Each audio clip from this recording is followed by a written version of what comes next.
कुछ चीजें इतनी पॉपुलर हो जाती हैं कि यकीन करना मुश्किल हो जाता है। आज हम ऐसे ही एक गाने डेस्पासेतो की कहानी समझेंगे। ये सिर्फ एक गाना नहीं था, ये पूरी दुनिया में एक कल्चरल फिनोमिनन बन गया। जरा इस नंबर को देखिए, लगभग 900 करोड़। ये जानते हैं क्या है?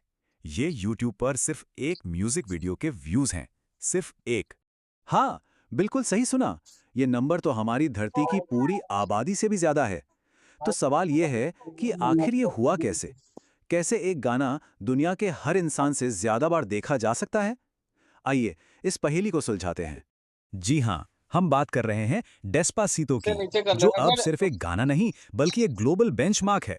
चलिए देखते हैं कि इसकी जबरदस्त कामयाबी के पीछे आखिर राज क्या था। यहाँ से कीबोर्ड इस से कामयाबी का अंदाजा कीबोर्ड लगाने के से लिए यहाँ से नीचे इसकी करेगा तुलना जरा दूसरे नीचे बड़े हिट से करते हैं। ये देख और आ गैंगनम गई स्टाइल और शेप ऑफ यू जैसे गाने, जो खुद वायरल सेंसेशन थे, वो भी इधर से 5-6 अरब इधर से व्यूज तक ही ऊपर पहुंचे। ऊपर नीचे लेकिन डिस्पासीटो लगभग 9 अरब व्यूज के साथ इन सबसे मीलों आगे निकल गया। मतलब ये तो किसी और ही लीग में खेल रहा था। और बात सिर्फ देखने की नहीं थी। इस वीडियो को 5.5 करोड़ से भी ज्यादा लाइक्स मिले। ये दिखाता है कि लोगों ने इसे सिर्फ देखा ही नहीं, बल्कि सच में पसंद किया, इससे कनेक्ट किया। तो वो कौन लोग थे जिन्होंने इस कमाल के गाने को बनाया? चलिए अब इस हिट के पीछे के स्टार्स से मिलते हैं। इस गाने के सेंटर में थे लैटिन म्यूजिक के दो बहुत बड़े नाम, लुइस फॉन्सी और डैडी यांकी। इन दोनों की स्टार पावर जब एक साथ आई, तो एक ऐसी मैजिकल जुगलबंदी बनी जिसने कमाल कर दिया।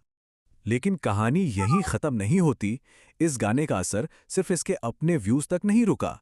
इसने तो यूट्यूब पर एक ऐसी लहर शुरू की जिसे हम डेस्पासीटो इफेक्ट कह सकते हैं। 18 लाख, ये नंबर इस पूरी कहानी का एक और बहुत ही दिलचस्प हिस्सा है। ये वो संख्या है जितने YouTube शॉर्ट्स इस गाने पर रीमिक्स करके बनाए गए। रातों रात डेस्पासीतो एक ग्लोबल साउंड ट्रैक बन गया। चल रहा है दुनिया भर में लाखों क्रिएटर्स को अपना कंटेंट बनाने के लिए एक धुन मिल गई। और इस रीमिक्स कल्चर का असर कितना बड़ा था, इसका अंदाजा तो इसी बात से लगा सकते हैं कि इस गाने को इस्तेमाल करने वाली छोटी-छोटी क्लिप्स पर भी करोड़ों में व्यूज आए। ये गाना अपने आप में ही एक कंटेंट बनाने की मशीन बन गया था। तो अब तक हमने देखा कि क्या हुआ। अब आते हैं सबसे बड़े सवाल पर कि ये क्यों हुआ? वो कौन सी वजहें थी जिन्होंने मिलकर इस गाने को इतना बड़ा ग्लोबल हिट बना दिया? तो आखिर इसका सीक्रेट फॉर्मूला था क्या?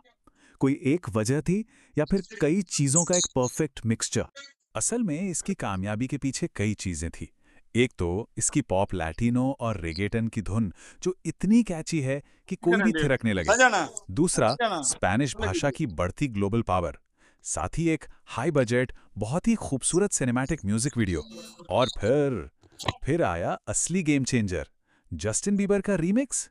इस एक रीमिक्स ने गाने को उन इंग्लिश स्पीकिंग मार्केट्स में भी रातों रात सुपरस्टार बना दिया, जहां ये शायद उतनी तेजी से नहीं पहुंच पाता। तो चलिए अब बात करते हैं इसकी विरासत की। डेस्पासीटो ने म्यूजिक इंडस्ट्री और ग्लोबल कल्चर पे आखिर क्या असर छोड़ा? इसकी जर्नी देखिए। जनवरी 2017 में रिलीज हुआ और सिर्फ 7 महीने के अंदर अगस्त 2017 तक ये यूट्यूब का सबसे ज्यादा देखा जाने वाला वीडियो बन गया। और आज इतने सालों बाद भी ये ग्लोबल हिट्स के लिए एक स्टैंडर्ड बना हुआ है। तो डेस्पासीटो की कहानी सिर्फ एक सुपरहिट गाने की कहानी नहीं है। ये हमें एक बहुत बड़े सवाल पर सोचने को मजबूर करती है। क्या आज के स्ट्रीमिंग के दौर में म्यूजिक के लिए देशों की सीमाएं सच में खत्म हो गई हैं? क्या अब कोई भी गाना किसी भी भाषा में पूरी दुनिया का हो सकता है? सोचिएगा जरूर।